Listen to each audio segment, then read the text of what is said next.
สบายดีพี่น้องทุกคนเด้อนี่ก็พามาเลาะแคมป์ของเด้อพี่น้องเด้อเอาแคมป์ของเราชมวิวพี่น้องเอ้ยเด้ทั้งฝั่งฝุ่นฝั่งพี่เนาะ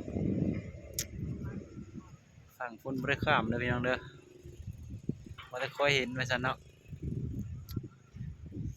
อยู่ตะแคกเด้อเราชมบรรยากาศพี่น้องเอ้ยอีกจักหน่อยสิเข้าไปห้องอัดพี่น้อง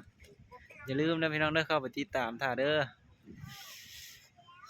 ทางช่อง YouTube เนาะของบ่าวคูณสายเซน้อยว่าซั่นเด้อเพื่อสิได้รับชมเพลงใหม่พี่น้องเอ้ยกำลังกะเกี่ยมสิเข้าห้องอัดในมื้อนี้ล่ะว่าซั่นเนาะกำลังสิเข้าอัดเพลงอีกรอบแรงอีกจักหน่อยพี่น้องเอ้ยสิเข้าไปอัดเพลงใหม่เนาะติดตามท่าเด้อผู้ใดกดติดตามคนหยังก็ขอขอบใจหลายๆเนาะ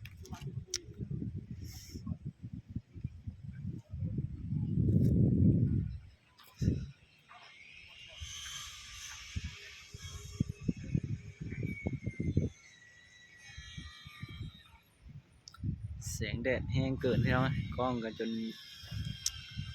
ออกมัวออกอีหยังไปเนาะช่วงนี้ก็ยังแดดแจ่มเลย